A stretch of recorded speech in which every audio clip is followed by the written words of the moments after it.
do Brasil, civis e militares.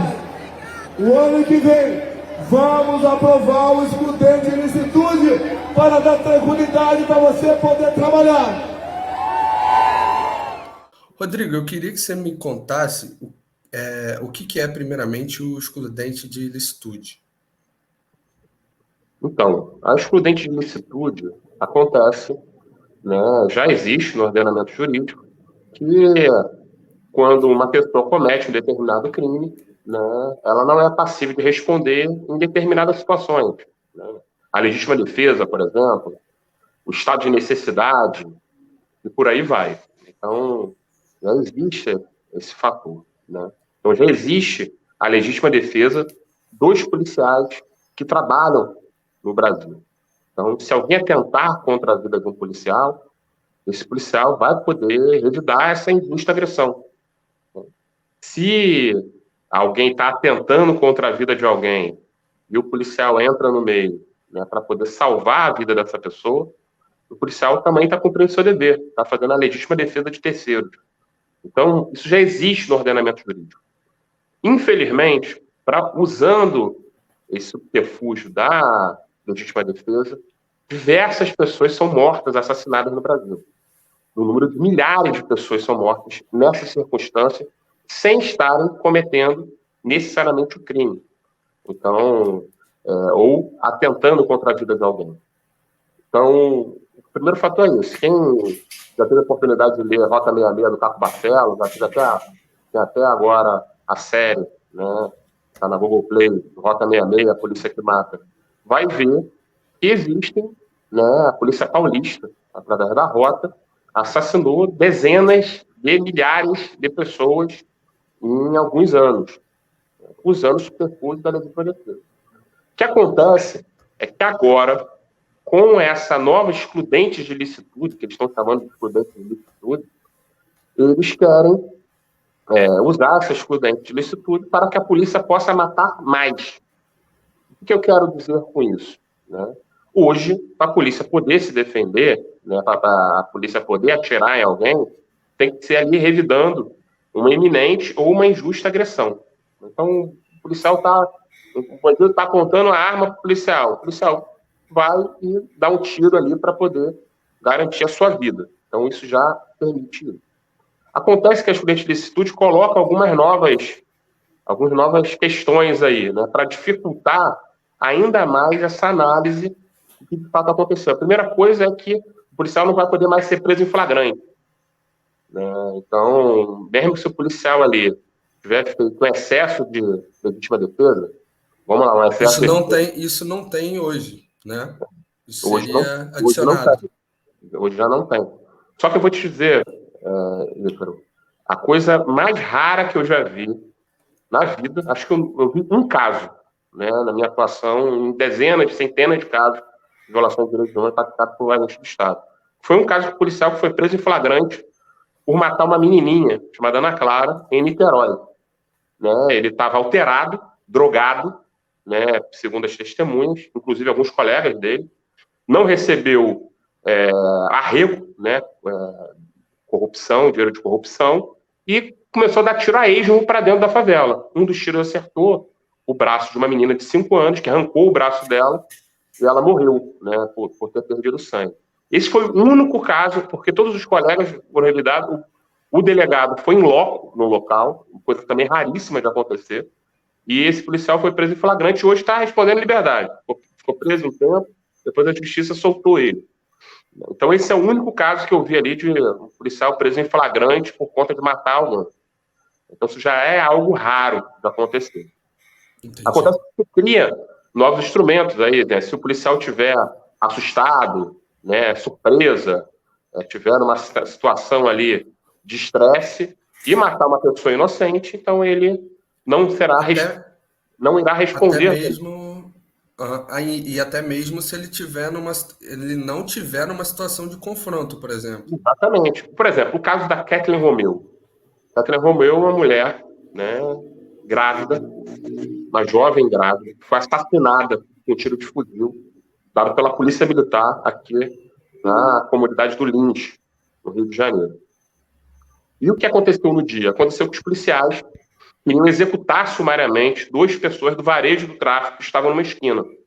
Então, eles se esconderam numa casa de forma ilegal, invadiram a casa de forma ilegal, se esconderam nela, e para poder pegar de surpresa esses traficantes que estavam numa esquina, eles chegaram atirando, os traficantes conseguiram fugir e um tiro pegou na Kathleen Romeu, que morreu instantaneamente ali. Destruiu uma família, filha única, neta única e tudo mais.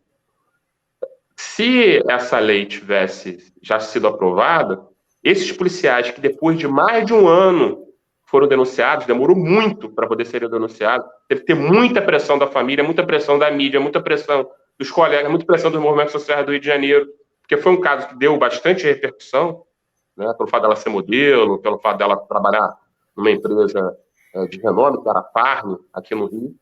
Por conta disso, né, esses policiais foram denunciados por esse crime, os 2 que deram um tiro de fuzil e mataram a Kathleen. Se essa lei tivesse sido já aprovada na PL, esses policiais poderiam não estar respondendo, poderiam falar que eles estavam numa situação ali de susto, de forte emoção e etc., nem ir para o banco do réu. Estou falando o seguinte, para ir para o banco do réu, não estou falando nem para condenar, estou falando para ir para o banco do réu. Então, o que existe, né, é que... É para dificultar a ida até a abertura de casos contra esse tipo de atitude. Né? O que já é raríssimo, é extremamente raro. A gente acompanha diversos casos que são flagrantes de execuções, pessoas que não têm a absoluta relação com o crime. Na semana passada tem um rapaz que foi assassinado em São Gonçalo. Ele tinha carteira de trabalho, trabalhava na empresa, tinha o contra-cheque, tinha tudo ali. Foi assassinado, falaram que era traficante e o caso tende a ser arquivado. A gente vai ter que entrar para poder... Na teoria, era para funcionar automaticamente, né? Sabe quem foi o autor do crime, sabe que a pessoa não tinha relação com o crime, vai responder. A prática hoje é que isso já não acontecer, já jogar panos quentes, né, para poder não ter nenhum tipo de repercussão nesse tipo de caso e não ter nenhum tipo ali de encaminhamento, né, das pessoas não serem responsabilizadas. Isso já é a prática. A grande maioria dos casos não acontece com nada. A esmagadora maioria dos casos. Eu estou falando de casos que as pessoas não eram inocentes. Eu não estou nem entrando no mérito das pessoas com envolvimento com o crime que estão executadas de forma sumária, porque no Brasil não tem pena de morte, né? Não estou nem entrando nesse mérito. Eu estou falando de pessoas que têm envolvimento com o crime. Porque se eu entrar no caso das pessoas com envolvimento com o crime, que foram mortas ali, com 2 tiros de fuzil na nuca, e o policial disse que foi um confronto, né? Eu vou falar de dezenas, centenas, milhares de casos também. Isso gera uma tranquilidade maior para o policial em que sentido? Então, o Bolsonaro não é amigo do policial, né? Ele é amigo da violência policial. Então, quando ele se diz ali o representante da polícia, ele não é representante da polícia, ele é representante da violência policial. Tanto é que, há cerca de um ano, quando ele, na qualidade de presidente da República, foi questionado, né, sobre o pensionamento de familiares de policiais mortos, ele disse abertamente que era a favor que os policiais fizessem uma vaquinha entre si para poder dar para a família do policial que morreu. Então, ele sugeriu vaquinha para o policial que morreu. Então, ele não está preocupado com o policial. Ele está preocupado com o grupo de extermínio, com milícia, né, com a violência policial, que emula, né, que satisfaz ele quase que sexualmente, né? Ele gosta da violência, gosta da morte, gosta do sangue. Tem gente que tem fetiche por isso, né? E o bolsonarismo, ele necessariamente tem fetiche por isso também. Ele emula o bolsonarismo, a morte de pessoas. Vê o Cláudio Castro, que depois da chacina do Jacarezinho, aumentou em quase 300% a aprovação dele no estado do Rio de Janeiro. Ele saiu de 14% para 44% nas suas positivas, depois da chacina do Jacarezinho. Então, esse sentimento emula muita gente na sociedade, principalmente o bolsonarismo. Então, ele quer dar tranquilidade para os grupos de extermínio. Ele não tá falando, ele fala para o policial, a maioria dos policiais não praticam extermínio nem execução sumária. A esmagadora maioria dos policiais não. Ele está dando um recado para os grupos de extermínio. E até que ponto isso pode prejudicar, por exemplo, o seu trabalho, aprovando isso? Então, vamos lá. Em Caxias, por exemplo, foi onde morreram, no final de 2020, duas primas na porta de casa, uma de 4 e 7 anos, com um tiro de fuzil. Uma bala de fuzil atravessou a cabeça da Emily, de 4 aninhos, e acertou o peito da prima, que era um pouco maiorzinha, de 7 anos. Né? E esse caso aconteceu em Caxias. E esse caso, né, para você que não teve resolução final até hoje, aconteceu no final de 2020, esse caso da Rebeca, um deputado bolsonarista, o Antônio de Paula, deputado federal, disse abertamente que a família das meninas, mais falando diretamente para a avó, né, que era quem estava mais engajada ali em busca por justiça, que ela tinha envolvimento com tráfico de drogas. Então o bolsonarismo, ele odeia... Fizeram isso com a Marielle também, né?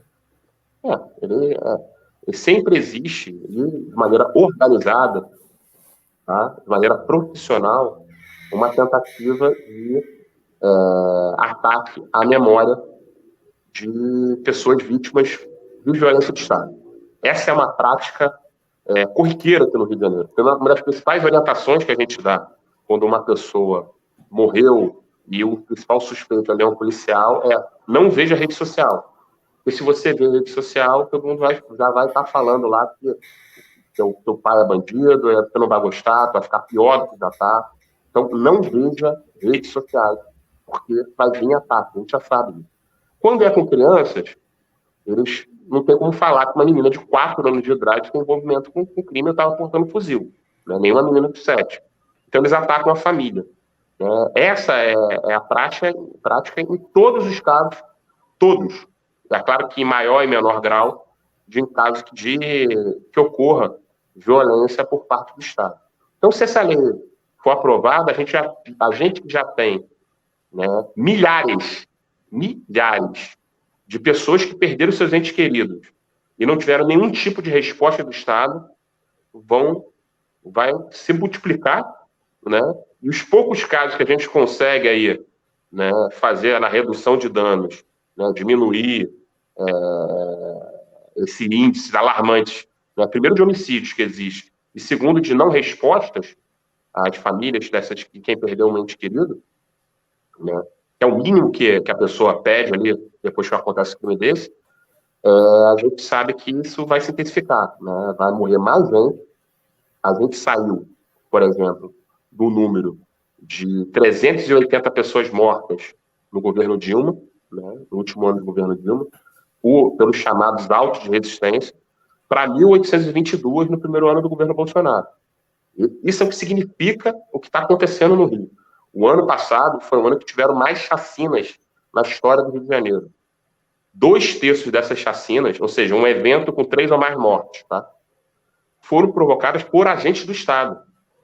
Olha só, você pode juntar todo o tráfico do Rio de Janeiro, toda a milícia do Rio de Janeiro, né, todo o psicopata do Rio de Janeiro, todo feminicida que mata a sogra, a mãe, o filho, a mulher, etc. Junta tudo isso, a polícia do Estado do Rio de Janeiro matou 2 vezes mais. 2/3 das chacinas que aconteceram ano passado, né, foram promovidas por policiais em serviço. Né? Então, a gente acredita que isso vai se intensificar. A barbárie vai continuar. Terão novas Kathleen Romeus, terão novas Agatha Félix, João Pedro. Estou falando dos casos de repercussão, que a grande maioria não tem repercussão. Não tem uma correlação que faça sentido, essa de dar tranquilidade para os policiais, como na verdade é justamente o contrário disso. O que daria tranquilidade para os policiais é eles poderem se aposentar, num período que se aposentava antes, hoje eles vão ter que trabalhar 5 anos a mais, né, numa situação de risco, porque os policiais estão correndo risco de vida, ter uma estrutura, ter direitos trabalhistas, né, ter um salário maior, isso daria mais tranquilidade para os policiais. Matar mais, isso aí é só para quem está em grupo de extermínio, para psicopata e para outros tipos de maus servidores. A maioria dos policiais, eles não estão buscando os direitos que eles estão atrás, não é necessariamente esse. Exatamente. Hoje, por exemplo, um policial do estado do Rio de Janeiro, que trabalha a mais de 100 quilômetros de distância do seu local de trabalho, recebe de vale transporte, né, como se fosse assim, um vale transporte, R$ 100. Então, pra vocês terem noção, R$ 100 não paga uma passagem daqui para Campos, que é no Norte Fluminense. É mais caro do que R$ 100, uma passagem daqui para lá. E hoje, o policial ganha R$ 100. Então, o policial hoje que tiver que dormir no batalhão tem que dormir junto com percevejo, junto com barata, né, banheiro entupido, baixa estrutura. Então, o policial queria buscar isso. Isso daria tranquilidade para os policiais. Só que não, eles querem animalizar os policiais, querem tornar eles mais violentos, né, trabalhar em situação de esgotamento mental para praticar ainda mais assassinato, porque eles sentem prazer com isso. Não tem outro nome, é prazer mesmo. Né? Eles sentem fetiche em relação a esse tipo de violência por parte do Estado. Aí colocam para fora todo esse tipo de preconceito. Porque quem morre é quem mora na favela, quem morre são a esmagadora maioria são jovens negros, né? E quem morre quem é pobre e está na periferia. Então, um determinado segmento da sociedade tem prazer em ver isso. Né? Às vezes prazer pelo racismo, às vezes prazer como uma forma de satisfazer uma violência que porventura sofreu algum dia, um assalto, e falar, agora morreu, como se todo mundo que morasse na favela fosse assaltante. Né? Então, é isso. A gente está numa situação de barbárie, a gente entende que essa barbárie já estava intensificada, né? E que, se isso for aprovado, a possibilidade real, né, de matar ainda mais crianças, de matar ainda mais mulheres grávidas, de matar ainda mais pessoas sem absoluta relação com o crime. Pois é. Rodrigo, te agradeço. Muito obrigado aí pela sua disponibilidade, tá? Valeu, Ícaro. Valeu, obrigadão. Para chamar teu ganho. Forte abraço aí, todo mundo.